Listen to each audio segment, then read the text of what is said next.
অনেকদিন আগে একটা ব্যক্তি ছিল। নদীর ধারে তার একটা ক্ষেত ছিল, খুব সুন্দর একটা ক্ষেত। পরিশ্রম করে সেখানে সে ফসল উৎপাদন করলো। একদিন বন্যা হলো আর সমস্ত ফসল বয়ে নিয়ে গেল। প্রতি বছর বন্যা হতো আর বারবার ওর ফসল বয়ে নিয়ে যেত। সে ব্যক্তি খুব দুঃখী হয়ে পড়ল। সে ভাবল, কেন বারবার আমার সাথে এরকম হয়? তখন একজন ওকে বোঝালো যে প্রতি বছর যখন এই বন্যা আসে তখন সে তোমার ক্ষেত উর্বর মৃত্তিকা দ্বারা পুষ্ট করে তোলে। তখন সেই ব্যক্তি বুঝতে পারল যে প্রকৃতি ওকে কত বড় একটা উপহার দিয়েছে। প্রতি বছর বন্যা শেষ হওয়ার পরে সে ফসল উৎপাদন করত এবং তাতে 10 গুণ বেশি ফসল হতো। এই সংসারে যতক্ষণ না বৃষ্টির ফোঁটা মাটিতে পড়ছে, ফসল কিভাবে উৎপন্ন হবে? যতক্ষণ না এই সোনা তীব্র আগুনে উত্তপ্ত হচ্ছে, ততক্ষণ সে কুন্দন কি করে হয়ে উঠবে? সেইভাবেই যতক্ষণ না আপনি সমস্যার সম্মুখীন হচ্ছেন, জীবনে সামনে এগোবেন কিভাবে? তাই বিপদ হোক বা সমস্যা, তার সম্মুখীন হন, আর তাও ইতিবাচক মনোভাব নিয়ে। দেখবেন অবশেষে আপনি বিকাশের পথে অগ্রসর হয়েছেন। আসুন আমার সাথে ভালোবেসে বলুন, রাধা রাধা। এটা কোনো এক সময়ের কথা। একটি শেয়াল ভুলবশত একটি নগরীতে প্রবেশ করে এবং সে সেখানে হঠাৎ ধোপাদের পাড়ায় প্রবেশ করে। নীল রং গোলা জলে পড়ে যায়। কোনো ক্রমে পালিয়ে পালিয়ে আবার সে বনে ফিরে আসে। অন্য সব প্রাণীরা ওকে দেখে আর ভয়ভীত হয়ে পড়ে। তখন সেই শেয়াল ফোন দিয়ে এঁটে সবাইকে বলল যে, আমি হলাম দেবদূত আর তোমাদের সকলকে রক্ষা করতে এসেছি। সবাই ওর কথা মেনেও নিল। প্রত্যেক দিন ওকে ধনধান্য খাবার এইসব প্রদান করতে লাগলো। তারপরে এমন একটি রাত এলো যেদিন দূরে কোথাও কিছু শেয়ালের দল তাকে ডাকতে শুরু করলো। আর তখন এই শেয়াল নিজেকে আটকেই রাখতে পারল না। সেও ঠিক শেয়ালের মতোই ডাকতে শুরু করলো। সকলে সেটা শুনতেও পেলেন এবং সকলে এটা বুঝতেও পেরে গেলেন যে এ হলো একটা ভণ্ড। সেই জন্য জীবনে কখনো ছলনা করবেন না। তাকে আপনি যতই লুকোনোর চেষ্টা করুন না কেন, সেটা অবশ্যই একদিন সামনে চলে আসবে। আর তার থেকেও বড় শিক্ষা হলো এটা যে কারোর জীবনে সম্পত্তি, ধন ধান্য এসব চলে আসাতে তার বুদ্ধির বৃদ্ধি ঘটে না, তার ব্যবহার শুভ হয় না। এটা তখন হয় যখন সেই ব্যক্তি সেটা নিজে পেতে চায়, তার জন্য ভাবনা চিন্তা করে, কর্ম করতে থাকে। আর যখন একজন ব্যক্তি নিজের বুদ্ধি এবং ব্যবহার উন্নত এবং শ্রেষ্ঠ করে তুলতে পারেন, তখন তিনি নির্ধন হয়েও ধন অর্জন করতে পারেন।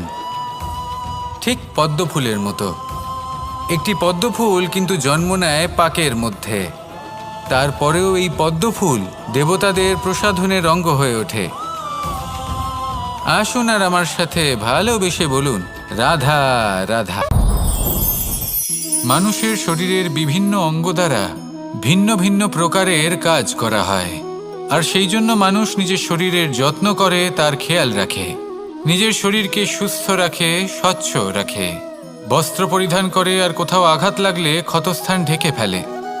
মানুষের শরীরে এমন একটি অঙ্গ আছে যা চোখে দেখা যায় না, যা অদৃশ্য থাকে, কিন্তু সেইটা দিয়ে মানুষের বিষয়ে অনেক কিছু জানা যায়। এবং মানুষের শরীরের সেই অঙ্গের নাম হলো বাণী, আপনার ভাষা। আপনি যেভাবে কথা বলেন, যার সাথে কথা বলেন, আপনি যেভাবে শব্দচয়ন করেন, তার দ্বারা আপনার বিষয়ে অনেক কিছু বোঝা যায়, আপনার ব্যক্তিত্বের বিষয়ে অনেক কিছু বোঝা যায়। সেই জন্য সবসময় কিছু বলার আগে একটু ভেবে নিন, নিজের কথার ওপর একটু নিয়ন্ত্রণ রাখুন। আমার কথা শুনুন, এই হৃদয়কে শুদ্ধ করে তুলুন। যদি এই হৃদয় শুদ্ধ থাকে, তাহলে সর্বদা মধুর বাণী নির্গত হবে, যা সবাইকে প্রফুল্ল করে তুলবে। আর তখন এই মন প্রসন্ন হয়ে বলবে, রাধা রাধা। কিছু মানুষ চিরকাল দুঃখে থাকেন, বলেন যে দূরত্বের কারণে ওনাদের ভালোবাসা সমাপ্ত হয়ে গেছে। এমনও কিছু মানুষ আছেন যারা বলেন যে দূরত্বের জন্য ভালোবাসা বৃদ্ধি পায়। কেউ বলেন কাছাকাছি এলে ভালোবাসা বৃদ্ধি পায়। কিন্তু আসল সত্য হলো এটাই যে দূরত্ব ভালোবাসা পরিমাপ করার কোনো মাপদণ্ডই নয়। চাতক পাখিকে দেখুন, সারা বছর সে অপেক্ষা করে যে কখন বর্ষা আসবে আর ওর তৃষ্ণা নিবারণ হবে। বর্ষার জল ছাড়া ও আর অন্য কোনো জল পান করে না। তাহলে বলুন, এই যে দূরত্বের জন্য ওদের ভালোবাসা কি সমাপ্ত হলো? এই ভালোবাসা আপনার মানসিকতা বুঝতে পারে, সে আপনার মনে লুকিয়ে থাকা আবেগ বুঝে নিতে পারে। তা সে আপনি যতই দূরে চলে যান না কেন, যতই কাছে আসুন না কেন, শুধু নিজের আবেগগুলিকে কখনো মলিন হতে দেবেন না, স্বার্থ জড়িয়ে ফেলবেন না। প্রেমকে পবিত্র করে তুলুন, এই প্রেম ক্রমাগত বৃদ্ধি পাবে। আসুন আর এই ভালোবাসার সাথে বলুন, রাধা রাধা। মানুষ নিজের জীবনে সেই সব কিছু লাভ করতে পারে যা সে কামনা করে। শুধু প্রয়োজন হলো ইচ্ছে এবং সিদ্ধান্তের। এবারে ইচ্ছে আসলে কি? সেটা হলো এই মনে প্রকট হওয়া একটি ভাবনা, একটি আবেগ। শুধু তা দিয়ে কিছুই হয় না। যখন সেই ইচ্ছের সাথে দৃঢ় প্রতিজ্ঞা জুড়ে যায়, তখন বিষয়টা এগোতে থাকে। একটা উদাহরণ দিই, ধরুন আপনি মরুভূমিতে আছেন এবং আপনি মধুর জল পান করতে চান। এটা হলো শুধুমাত্র আপনার মনের একটি ইচ্ছে। যখন এই ইচ্ছের সাথে সিদ্ধান্ত জুড়ে যায়, তখন আপনি সেই মরুভূমিতে গর্ত খুঁড়তে চেষ্টা করেন। আর যখন এই সিদ্ধান্তের সাথে নিষ্ঠা জড়িত হয়, তখন আপনাকে সেই জল লাভ করার থেকে কেউ বাধা দিতে পারে না। ইতিহাস এটার সাক্ষী, যিনি নিশ্চিত করেছেন তিনি সেই সব কিছু লাভ করেছেন যা তিনি লাভ করতে চেয়েছেন। সেই জন্য ইচ্ছে থাকা খুব দরকার, কিন্তু তাকে সিদ্ধান্তের সাথে জুড়ে নিন, সিদ্ধান্তকে নিশ্চিত করে ফেলুন, সব কিছু লাভ করবেন। আর তখন এই মন প্রসন্ন হয়ে বলবে, রাধা রাধা। এই সংসারে কোনো বস্তু হোক বা ব্যক্তি হোক, তার একার গুরুত্ব কিন্তু খুব বেশি নয়। একটা উদাহরণ হিসেবে বৃষ্টির ফোঁটাকে ভেবে দেখুন। যদি একটি বৃষ্টির ফোঁটা হয় তাহলে তার খুব বেশি গুরুত্ব থাকে না, কিন্তু যখন সহস্র বৃষ্টির ফোঁটা মেঘের মধ্যে দিয়ে ঝরে পড়ে, তখন সেটা বর্ষার রূপ ধারণ করে। সেই বর্ষা যা এই প্রকৃতিকে শান্ত করে।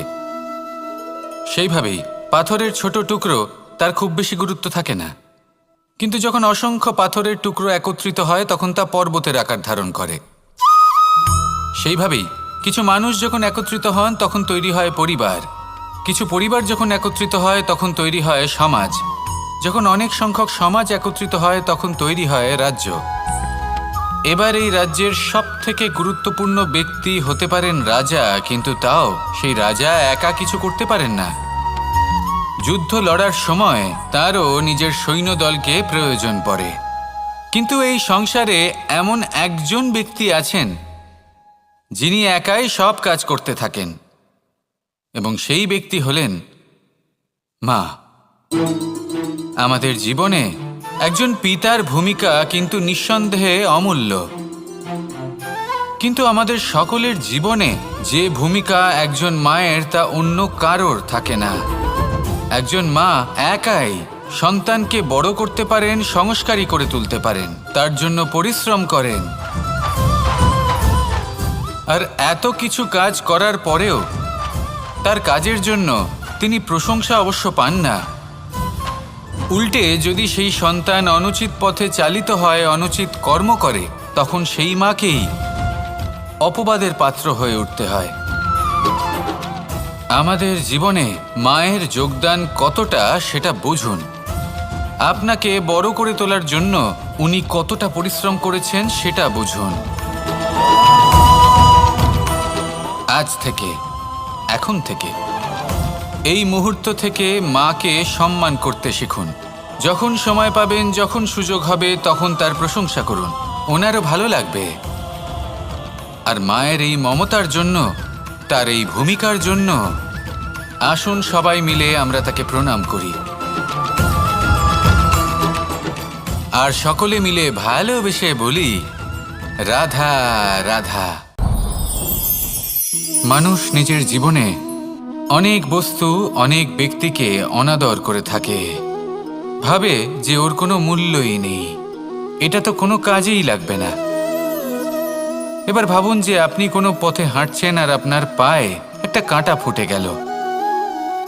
তখন আপনি যাই করুন না কেন, তলোয়ার দিয়ে আপনি সেই কাঁটা বের করতে পারবেন না। তার জন্য আপনার দরকার পড়বে একটি সূচের। সেই জন্য এই সংসারে যে কেউই ছোট বা বড় হন না, সকলের নিজের মূল্য আছে। দেখুন, যদি কথা বলা হয় জল নিয়ে, জল যদি দূষিত হয় তাহলে তা আমরা গ্রহণ করতে পারবো না, পান করতে পারবো না। কিন্তু যদি হঠাৎ করে কোথাও আগুন লেগে যায়, সবকিছু ভস্ম হতে শুরু করে, তাহলে সেই জল কিন্তু সেই আগুন নিভিয়ে দিতে পারে। এই পুরো খেলাটাই হলো দৃষ্টিভঙ্গির, মানসিকতার। আপনার মানসিকতা যদি শুভ হয় তাহলে সেটাই শুভ সত্য হয়ে আপনার সামনে আসবে। এই সংসারে বস্তু হোক বা ব্যক্তি হোক, তাতে খুঁত ধরা বন্ধ করে দিন আর তার কি কি গুণ রয়েছে সেটা খুঁজে বের করতে শুরু করুন। জীবন সরল হয়ে যাবে এবং এই মন প্রসন্ন হয়ে বলবে, রাধা রাধা। বড়ই অদ্ভুত ব্যাপার। একটি পাথরের প্রতিমা যখন মন্দিরে স্থাপিত হয় তখন তা আমাদের কাছে ভগবান সম হয়ে দাঁড়ায়। কিন্তু যখন একজন জীবিত মানুষ মন্দিরে গিয়ে থাকেন তখন তার শরীর, মন, আত্মা সেই সব পাথর সম হয়ে দাঁড়ায়। কিন্তু এমনটা আমি ঠিক কেন বললাম ভেবে দেখুন। মানুষ এটা চান যে কোনো পরিস্থিতি, যে কোনো স্থানেই তার বিজয় হোক, কিন্তু এখানে এসে সে পরাজিত হয়। এরকম ঠিক কেন হয়? সমস্ত খেলা হলো ভাবনা চিন্তার, বিচারধারার, দৃষ্টিভঙ্গির, উত্তরদায়িত্বের খেলা। পাষাণের এই প্রতিমা, তার একটি উত্তরদায়িত্ব আছে, আশা ধরে রাখার দায়িত্ব। সেই আশা জানিয়ে মানুষ মন্দিরে আসেন। তেমনি মানুষের একটি উত্তরদায়িত্ব আছে যেটা সে ভুলে যায়। আর সেই উত্তরদায়িত্ব হলো এটা, যে মন্দিরে যে ভগবানকে সে প্রসন্ন করতে যাচ্ছে তাকে সে তখনই খুঁজে পাবে যখন পূর্ণরূপে সে সমর্পিত থাকবে। যদি মনে সমর্পণের ভাব না থাকে তাহলে ভগবান কখনো প্রসন্ন হবেন না। নিজের উত্তরদায়িত্ব বোঝার বদলে মানুষ শুধু একটা অনুষ্ঠান পালন করেন। যেমন ফুলের একটা মালা অর্পণ করেন আর সেই কারণেই তিনি পরাজিত হন। আপনি ফুলের মালা অর্পণ করুন, প্রসাদ অর্পণ করুন, কিন্তু মনের মধ্যে পূর্ণ সমর্পণের ভাব থাকা প্রয়োজনীয়। তবেই আপনি মন্দিরে গিয়েও প্রাণবন্ত হয়ে থাকতে পারবেন, তবেই ঈশ্বরকে প্রসন্ন করতে পারবেন। আসুন আমার সাথে ভালোবেসে বলুন, রাধা রাধা। আমাদের মধ্যে বেশিরভাগ মানুষ সেই পরম শক্তিতে, সেই পরমেশ্বরের ওপর আস্থা রাখি, আর সেই জন্য আমরা বারবার মন্দিরে যাই, পুজো অর্চনা করি, নৈবেদ্য অর্পণ করি। কিন্তু অত্যন্ত গুরুত্বপূর্ণ একটা বিষয়ে আমরা ভুলে যাই, আর সেটা হলো যে পাষাণের সেই প্রতিমা যা মন্দিরে স্থাপন করা হয়েছে, তাদের মধ্যে আমরা ঈশ্বরকে খুঁজে পাবো না যতক্ষণ না বাড়িতে বিরাজমান ঈশ্বর অর্থাৎ আমাদের মাতা পিতা, তাদেরকে আমরা সেবা করছি। দেখুন, ঈশ্বর নিশ্চিত রূপে এই সংসার নির্মাণ করেছেন, কিন্তু আপনি সেই সংসারের অংশ তবে থেকে হয়েছেন যেদিন থেকে এই সংসারে আপনি পদার্পণ করেছেন। আর এই উত্তরদায়িত্ব পালন করেছেন কারা? আপনার মাতা পিতা। ঈশ্বর আছেন এই ভাবনা আপনার মধ্যে জাগ্রত হয়েছে আপনার মাতা পিতার মাধ্যমে। সেই জন্য মন্দিরে গিয়ে আপনি যতই প্রসাদ বিতরণ করুন তার কোনোই অর্থ নেই যদি ঘরে বসে থাকা মাতা পিতা অভুক্ত থাকেন। মন্দিরে গিয়ে পরমেশ্বরকে প্রসন্ন করার পূর্বে ঘরে বিরাজমান ঈশ্বর মানে আপনার মাতা পিতা, তাদের সেবা করুন, তাদের প্রসন্ন করুন। ঈশ্বর নিজে থেকেই প্রসন্ন হয়ে যাবেন। আসুন আমার সাথে ভালোবেসে বলুন, রাধা রাধা। প্রেম 2.5 অক্ষর, মাত্র 2.5 অক্ষরের এই শব্দ প্রেম, এর মধ্যে ত্রিলোকের এবং সমগ্র ব্রহ্মাণ্ডের বীজ নিহিত আছে। এমন কি আছে যা এই প্রেম করতে পারে না? যেখানে শক্তি এবং বিদ্যা প্রয়োগ করে আপনি কিছুই করতে পারবেন না, সেটাও প্রেম দ্বারা অর্জন করা সম্ভব। প্রেম চাইলে পাথরেও ফুল ফোটাতে পারে। প্রেম চাইলে ন্যাড়া পাহাড়ের বুক চিরে নদীপথ তৈরি করতে পারে। চাইলে নিরক্ষর ব্যক্তিকে সংসারের শ্রেষ্ঠ জ্ঞানী করে তুলতে পারে।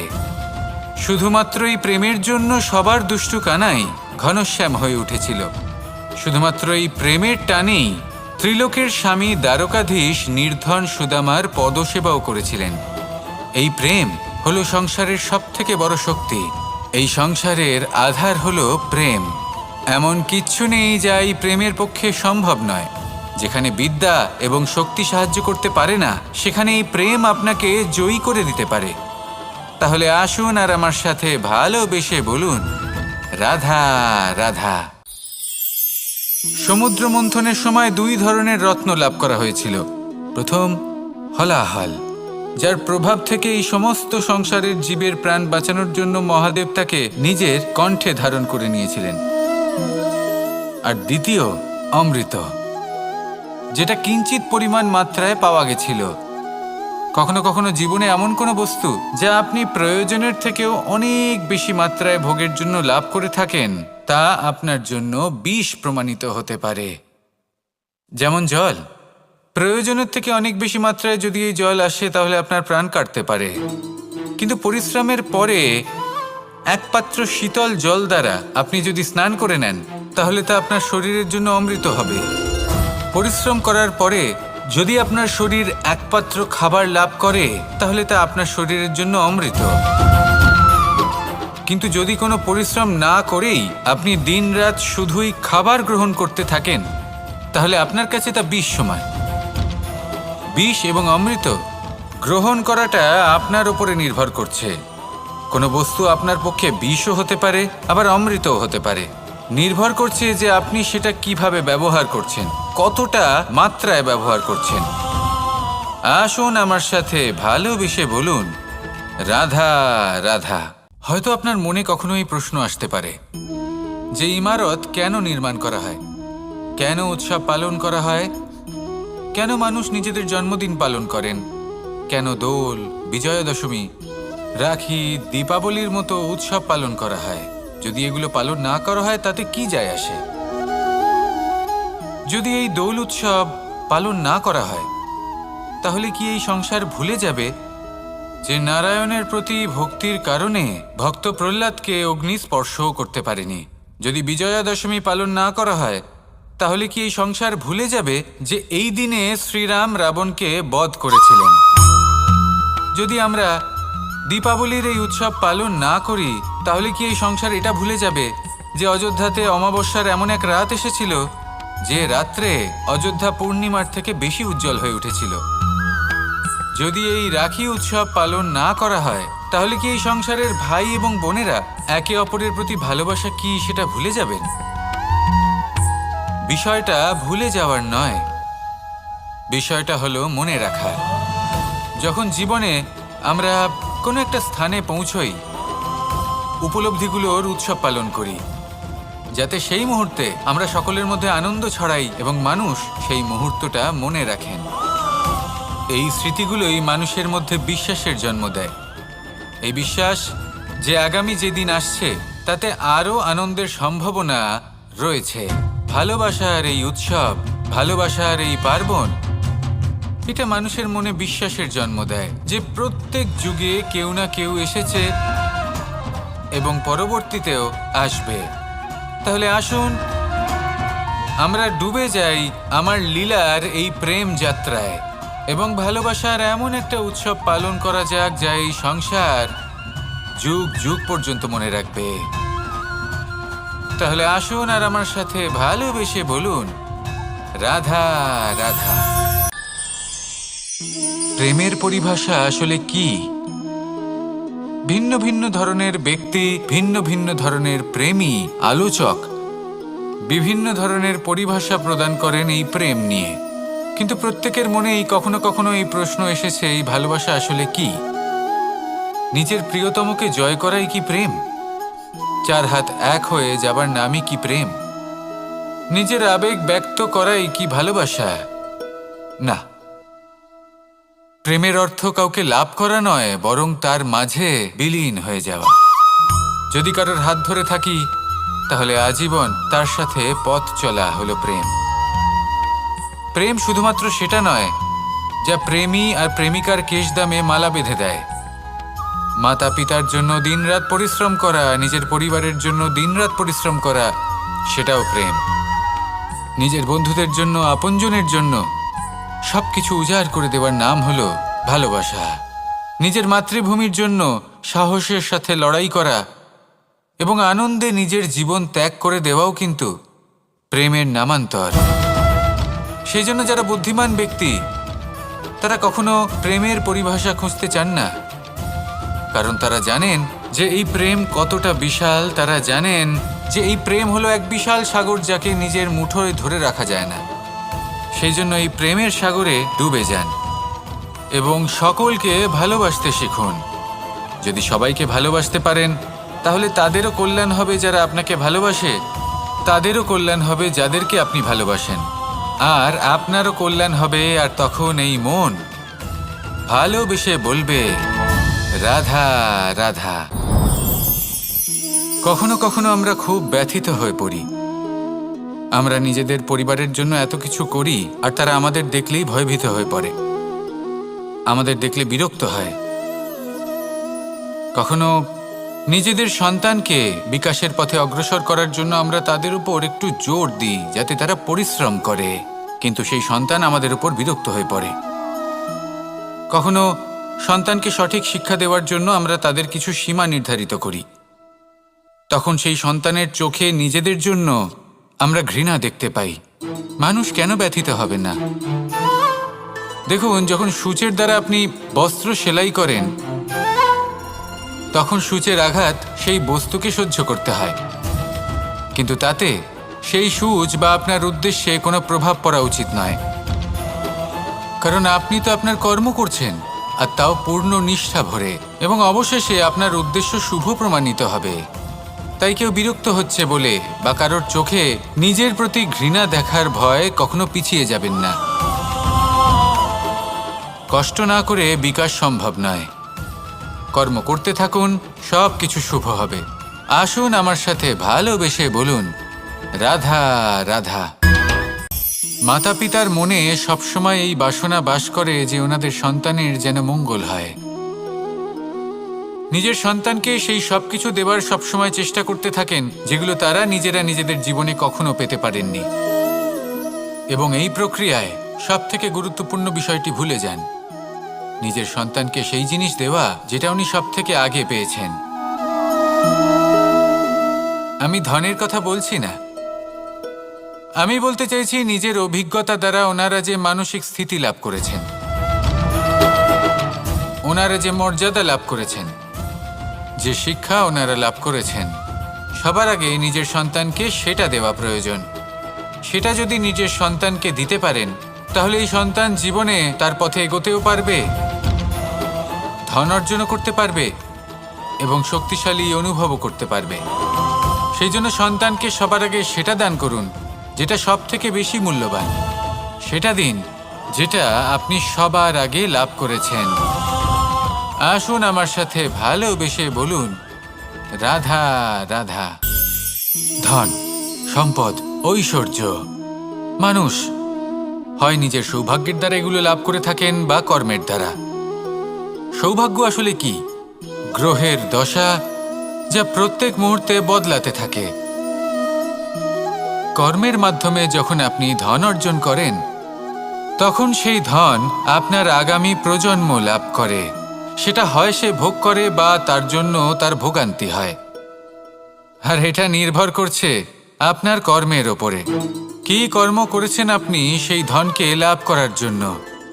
যদি আপনি সৎ পথে চলেন, নিষ্ঠা ভরে আপনি কর্ম করে থাকেন এবং তার ফলে আপনি ধন অর্জন করে থাকেন, তাহলে আপনার আগামী প্রজন্ম সেটা ভোগ করবে, সেটা প্রয়োগ করবে নিজের বিকাশের জন্য। কিন্তু যদি আপনি কুকর্ম করে থাকেন, কোনো রকম ছলনা করে থাকেন এই ধন লাভ করার জন্য, তাহলে 100% আপনার আগামী প্রজন্মকে এর জন্য ভুগতেই হবে। তাহলে আপনি কি চাইবেন? যে আপনার আগামী প্রজন্ম সুখ ভোগ করবে নাকি আপনার কুকর্মের পরিণাম ভোগ করবে? নির্বাচন আপনারই। আসুন আমার সাথে ভালোবেসে বলুন, রাধা রাধা। কর্ণ, সূর্যপুত্র কর্ণ, স্বয়ং সূর্যের পুত্র, দেবী কুন্তীর প্রথম পুত্র। সেই কর্ণ যার একটি বাণ আমার রথকে, সেই রথ যার ওপর মহাবলী অর্জুন বিরাজমান ছিলেন, যার পতাকায় স্বয়ং হনুমান ছিলেন, সেই রথকে তার একটি বাণ ধসিয়ে দিতে পেরেছিল। দৈব কবচ কুণ্ডলধারী কর্ণ, সেই কর্ণ যুদ্ধক্ষেত্রে নিজের সমাপ্তির সম্মুখীন হলেন। কারণ কি ছিল? নির্বাচন। দুর্যোধনের সাথে বন্ধুত্ব রাখার জন্য তার অনুচিত কর্মে কোনোদিন কোনো প্রতিবাদ করেননি, তাকে সঙ্গ দিয়েছেন এই নির্বাচন। যখন দ্রৌপদীর বস্ত্রহরণ হচ্ছিল, তখন তাকে বাধা দেওয়ার বদলে নীরব থাকার নির্বাচন, তার বিরোধিতা কখনো না করার নির্বাচন, এই নির্বাচনই কারণ হয়ে দাঁড়ালো কর্ণের পতনে। এই সংসারে সবার উপকার আপনি স্বীকার করতে পারেন, তাকে সম্মানও করতে পারেন, কিন্তু তার সামনে এতটাও নত হবেন না যে নিজের অন্তর্মনের কথাটা আপনি শুনতে না পান। নির্বাচন যদি ধর্মসঙ্গত হয় তবেই তা শুভ হয়। আসুন আমার সাথে ভালোবেসে বলুন, রাধা রাধা। ভীষ্ম একটা মহান নাম, দেবী গঙ্গার সুপুত্র। স্বয়ং বৃহস্পতি এবং পরশুরাম ছিলেন ওনার শিক্ষাগুরু। অত্যন্ত মহান যোদ্ধা ছিলেন, কিন্তু এই মহান যোদ্ধা ইনি ইতিহাসে আজ পর্যন্ত সেই সম্মান পেলেন না যার উনি যোগ্য ছিলেন। কারণ নির্বাচন। রাজসিংহাসনের সেবা করার প্রতিজ্ঞা নিয়েছিলেন উনি। এবার রাজসিংহাসনে যেই বসুক না কেন তার সেবা করা, তার প্রত্যেক আদেশ পালন করা, এটাই ছিল ওনার প্রতিজ্ঞা। তা সেই ব্যক্তি উচিত হোক বা অনুচিত, সে উচিত পথে চলুক বা অনুচিত পথে চলুক, সুপাত্র হোক বা কুপাত্র, উনি তার সেবা করতে থাকলেন, তার প্রত্যেক আদেশ পালন করতে থাকলেন, নিজের প্রতিজ্ঞা পালন করতে থাকলেন। ধৃতরাষ্ট্র নেত্রহীন অবশ্যই ছিলেন, কিন্তু এতটাও নেত্রহীন ছিলেন না যে উনি প্রজাদের চোখের জল, ধর্ম অধর্ম দেখতে পাবেন না। উনি সব বুঝতে পারতেন।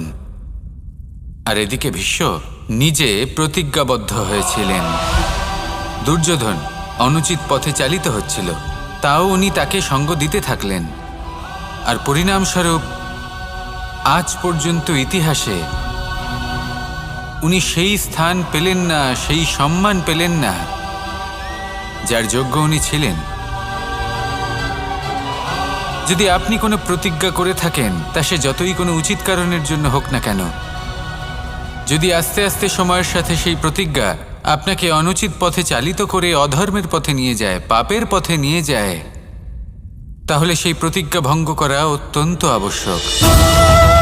সময় অনুসারে নিজেকে বদলানো আবশ্যক। আপনি কি কখনো জলকে নিজের মুঠোতে ধরে রাখার চেষ্টা করেছেন? চলুন আজ করা যাক।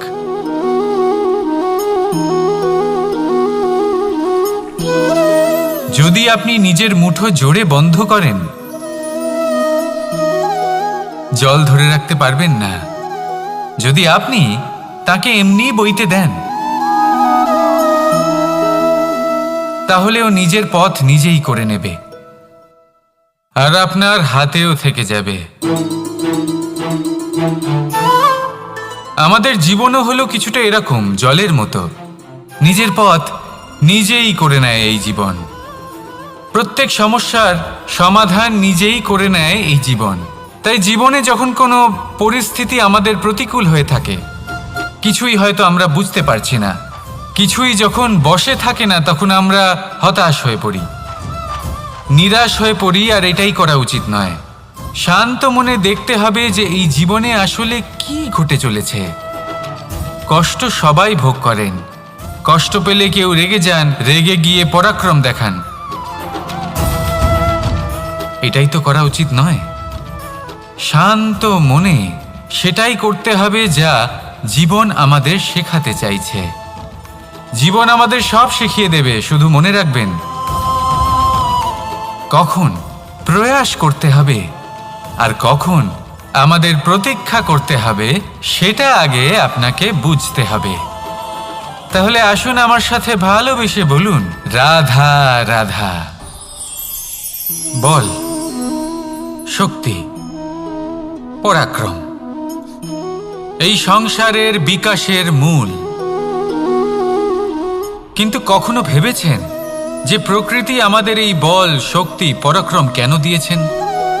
যাতে আমরা জীবনে কারোর উদ্ধার করতে পারি, কাউকে সাহায্য করতে পারি, কারোর জন্য ভালো কিছু করতে পারি, কোনো গরিব অসহায় মানুষের জন্য কিছু করতে পারি। এই বল, এই শক্তির সদ্ব্যবহার করতে পারি। কখনো দেখেছেন এমন মানুষ যার কাছে অসীম শক্তি আছে, কিন্তু তার সাথেই অসম্ভব অহংকারও রয়েছে? যিনি নিজেকে সর্বশ্রেষ্ঠ বলে মনে করেন, খারাপ কাজও করেন। আপনি দেখবেন প্রকৃতি এবং মানুষ তাকে ভাঙতে সর্বদা চেষ্টা করেন। মনে রাখবেন, যতই সুবিশাল পর্বত হোক না কেন, তা যদি পথে পড়ে তাকে ভেঙে পথ প্রশস্ত করা হয়।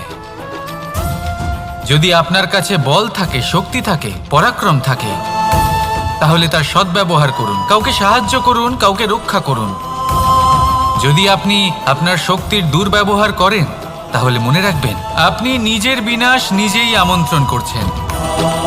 এবার বল অর্জন করার পরে, শক্তি অর্জন করার পরে আপনি নিজেকে বিনাশ করতে চান নাকি এই সংসারের উদ্ধার করতে চান?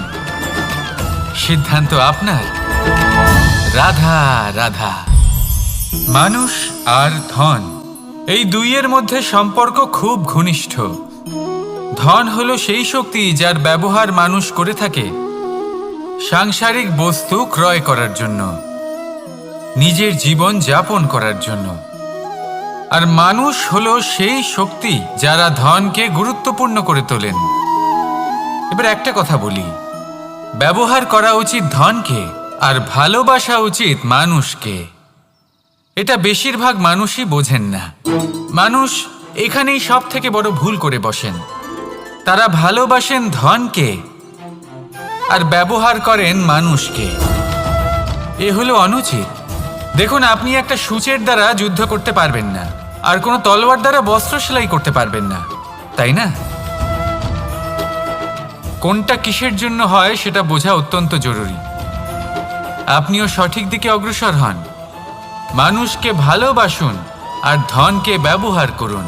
যদি আপনি মানুষকে ব্যবহার করেন, তাহলে আপনি ভালোবেসে ফেলবেন ধনকে। আর এই ভালোবাসা ধীরে ধীরে পরিণত হবে লোভে, আর ধীরে ধীরে এটা আপনাকে বিনাশ করে দেবে। তাহলে সমস্ত মানুষকে ভালোবাসুন আর এইভাবে ভালোবেসে বলুন, রাধা রাধা। সাফল্য কে না চান? সাফল্য লাভ করার, শিখরে পৌঁছানোর আলাদাই একটা আনন্দ রয়েছে। আর আপনজনদেরও কে না চান? প্রত্যেক মানুষ চান যেন জীবনে তার কোনো আপনজন থাকে, যারা সবসময় তাদের সাথে থাকবে। কারণ আপনজনের সাথেই তো সাফল্যের আনন্দ সব থেকে বেশি পাওয়া যায়। কিন্তু আসলে কি হয়, অনেক সময় সাফল্যের খোঁজে সেই পথে চলতে চলতে আমরা আপনদের থেকে দূরে চলে যাই। না চাইতেও দূরে চলে যেতে হয়, ওনাদের সাথে সময় কাটাতে পারি না।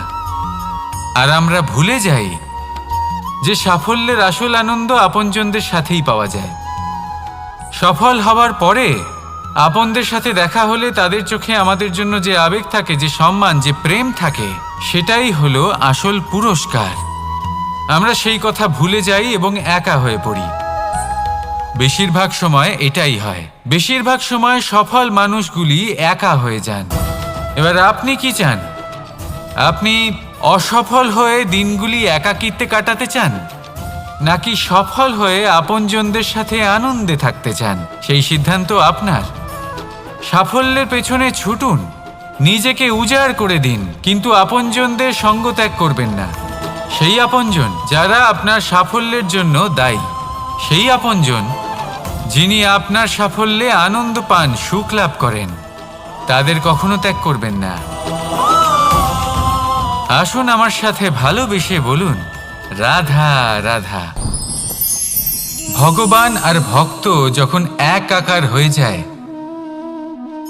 যখন ভক্ত তার ভগবানের প্রতি এবং নিজের জীবনের উদ্দেশ্যের প্রতি সম্পূর্ণরূপে সমর্পিত হয়, তখন জন্ম নেয় ভক্তি। এই সংসারের সমস্ত আশা হয়তো আপনার সঙ্গ ত্যাগ করে দিতে পারে, তখনও ভক্তি সাথে থাকবে। ভক্ত আর ভগবান যখন একাকার হয়ে যায়, তাদের মধ্যে কোনো পার্থক্য থাকে না। তারা এক হয়ে যায়, এক ব্যক্তিত্ব, এক অস্তিত্ব। সেই জন্য কখনো জীবনে যে কোনো রূপেই, যে কোনো প্রকারেই, যে কোনো ঈশ্বরকে মান্য করুন। মনের মধ্যে শ্রদ্ধা ভাব জাগ্রত করুন, মনে ভক্তি ভাব জাগ্রত করুন।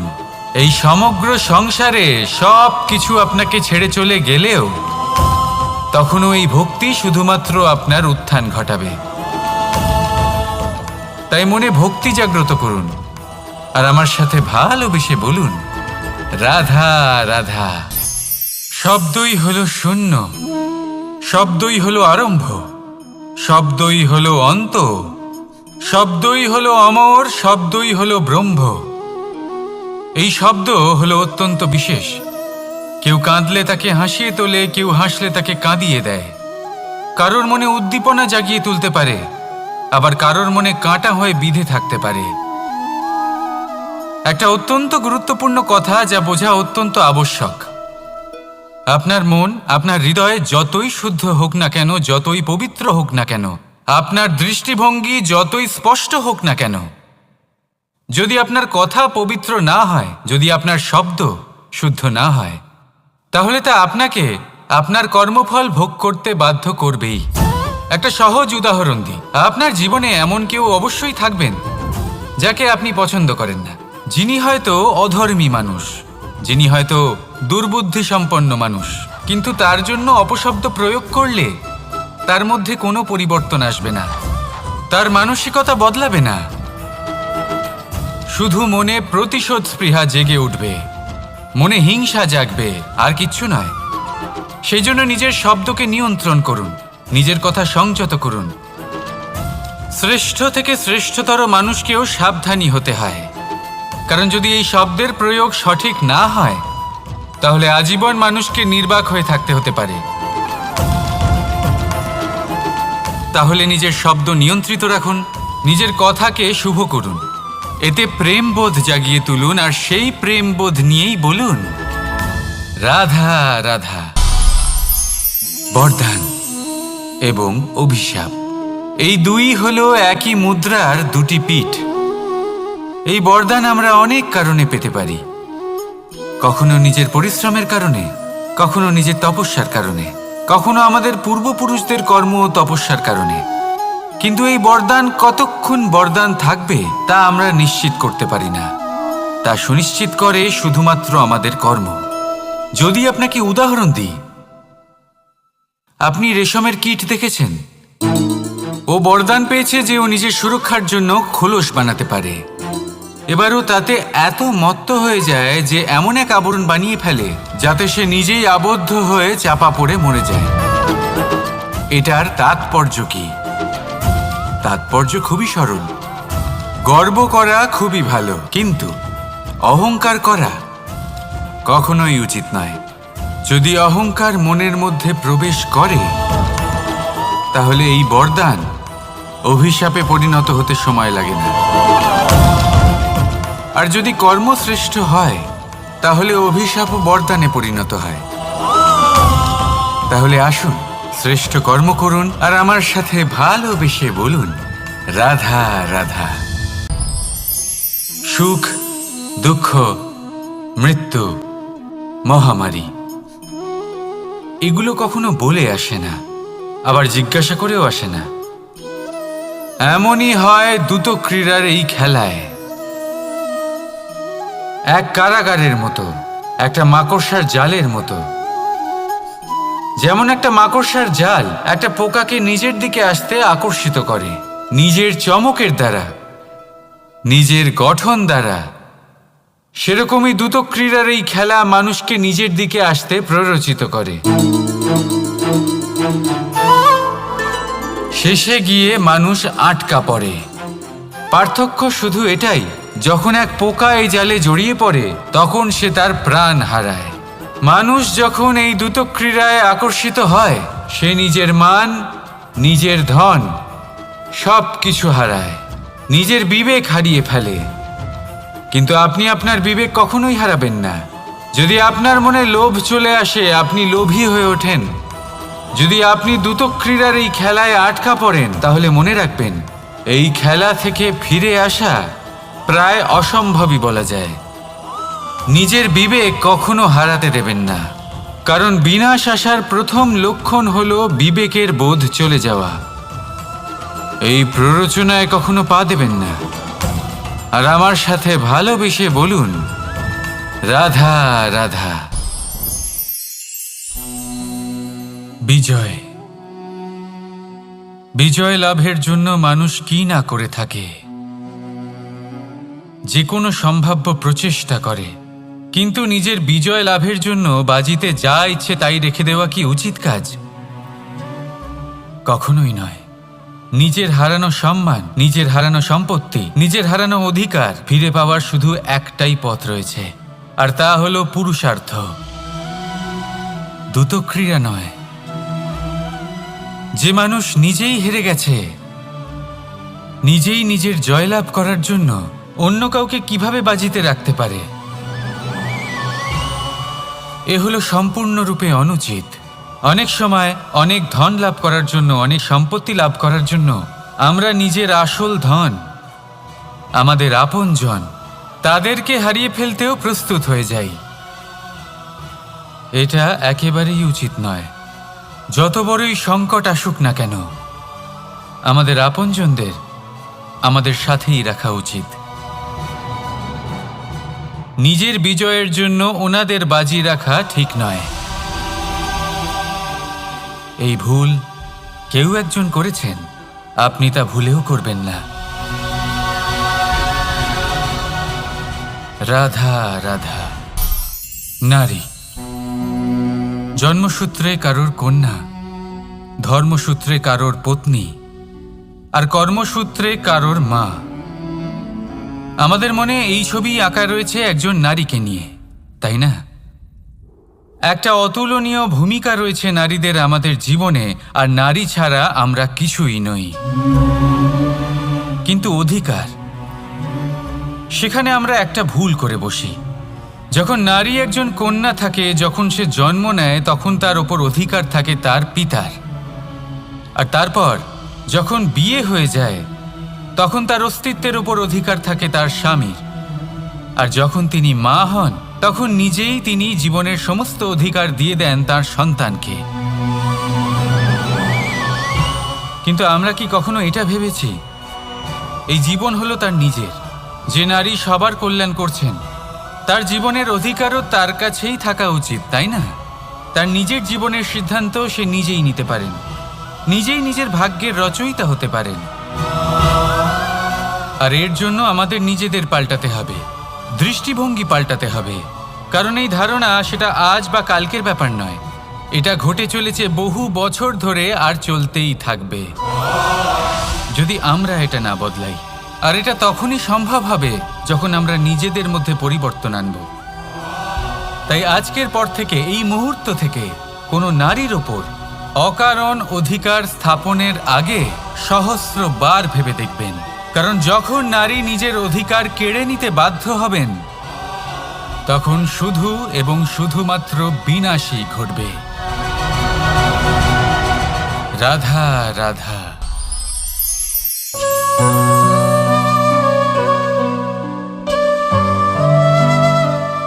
নারী,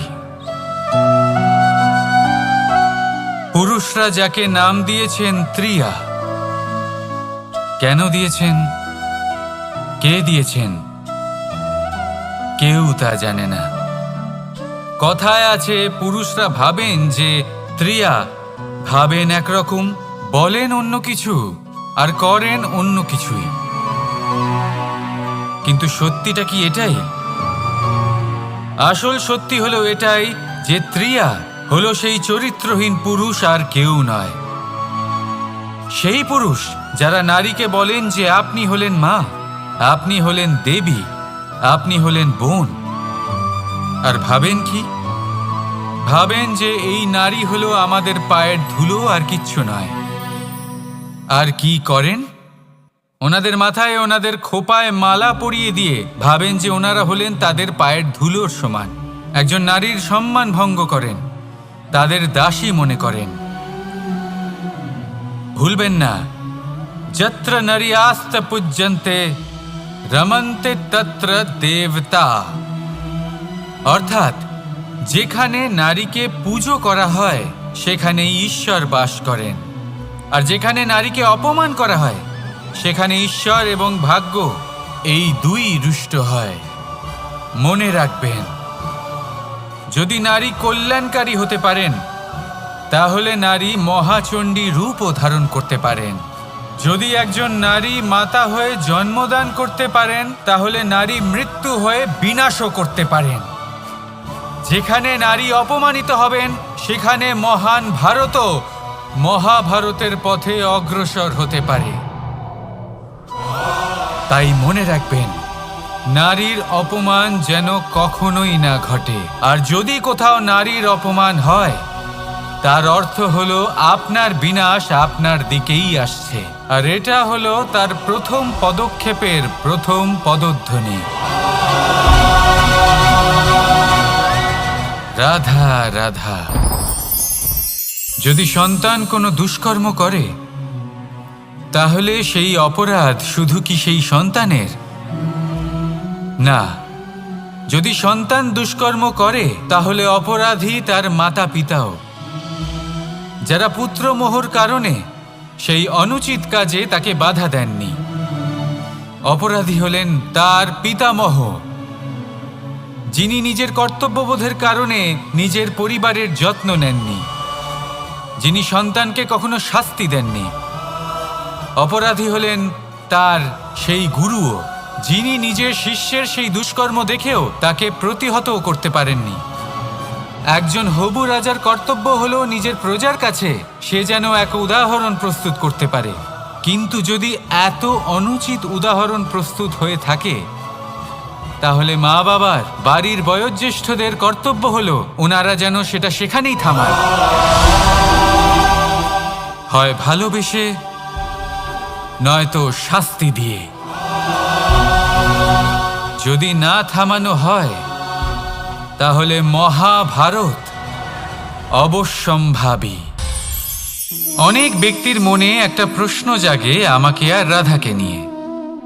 বলেন যে না আমি আর রাধা একসাথে থাকি, না আমাদের বিয়ে হয়েছে, আমি এখানে দ্বারকাতে ও ওখানে বর্ষণাতে, তাও এত ভালোবাসা কি করে? এ কেমন সম্পর্ক? আমি তাদের একটা সহজ কথা বলতে চাই। আপনি কখনো আয়নার দিকে দেখেছেন? নিজের দুই চোখের দিকে তাকিয়ে জিজ্ঞাসা করুন, এই দুই চোখ একসাথে কেন বন্ধ হয়, একসাথে কেন খোলে, একসাথে কেন ঘুমোয়, একসাথে কেন কাঁদে? আজীবন কোনো এক মানুষের সাথে সম্পর্ক রাখা অবশ্যই সম্ভব, তাদের সাথে দেখা না করে। আমার আর রাধার ভালোবাসাও কিছুটা এরকমই, আর কিছুটা এরকমই হয় ভালোবাসা দুই নয়নের মতো, যারা কখনোই মিলিত হবে না কিন্তু চিরকালের জন্য একসাথে জুড়ে থাকবে। এই অনুভূতি নিঃস্বার্থ হয়, আর এই নিঃস্বার্থ ভালোবাসা আপনাকে আনন্দের পথে অগ্রসর করে। জীবনে সবসময় নিঃস্বার্থভাবে ভালোবাসুন, শুধুমাত্র আনন্দই পাবেন। তাহলে আসুন আমার সাথে নিঃস্বার্থভাবে ভালোবেসে বলুন, রাধা রাধা। মানুষ, কোনো ব্যক্তির নির্মাণ হয় কিভাবে? কেউ বলবেন পঞ্চতত্ত্বের দ্বারা, কেউ বলবেন আত্মা, দেহ ও চেতনার দ্বারা, কেউ বলবেন ঈশ্বরের কৃপার দ্বারা, তো কেউ বলবেন এই প্রকৃতির পরীক্ষার দ্বারা। না, মানুষের নির্মাণ হয়ে থাকে বিশ্বাস দ্বারা। ব্যক্তি তখনই গড়ে ওঠেন যখন ব্যক্তিত্ব থাকে, ঠিক কিনা? আর ব্যক্তিত্ব তখনই হবে আর সেরকমই হবে যেরকম বিশ্বাস আপনি নিজের উপরে রাখবেন। যদি আপনি মনে করেন আপনি বিষের ন্যায় হবেন, তাহলে আপনি বিষাক্তই হবেন। যদি আপনি এটা মনে করেন যে আপনি অমৃতের ন্যায় হবেন, তাহলে আপনি অমরই হয়ে যাবেন। যদি আপনি নিজের উপরে বিশ্বাস রাখেন যে আপনি সংসারের সব থেকে উঁচু পর্বতের শিখরে পৌঁছতে পারবেন, তাহলে আপনি অবশ্যই পৌঁছবেন। যদি আপনার এরকম মনে হয় যে আপনি এরকম কখনো করতে পারবেন না, তাহলে এরকম কখনোই হবে না। ভেবে দেখবেন, বিশ্বাসের মধ্যেই বিশ্ব বাস করে থাকে। তো আপনার অস্তিত্ব কেন করবে না? যেমন বিশ্বাস আপনি নিজের উপরে রাখবেন, তেমনই আপনি হয়ে উঠবেন। সেই জন্য নিজের উপরে বিশ্বাস রাখুন। আর হ্যাঁ, ভালোবেসে বলুন রাধা রাধা। শত্রুতা। একজন মানুষ অন্য মানুষের সাথে শত্রুতা করে বসেন, দুজন ঘনিষ্ঠ বন্ধু। এমনও এক সময় আসতে পারে যখন এনারা একে অপরের শত্রু হয়ে ওঠেন। এর অনেকগুলো কারণ হতে পারে, কিন্তু মূল কারণ হলো আলোচনা। আগে হ্যাঁ, আপনি যদি কারোর বিষয়ে আলোচনা করেন তাহলে সে আপনার শত্রু হয়ে যেতে পারে। এবার মনে একটা প্রশ্ন আসতে পারে যে এটা কিভাবে সম্ভব হতে পারে? আলোচনা, এটা তো অত্যন্ত জরুরি। যদি আমি নিজের বন্ধুর খারাপ কাজের বিষয়ে আলোচনাই না করি, তাহলে সে শুধরবে কি করে?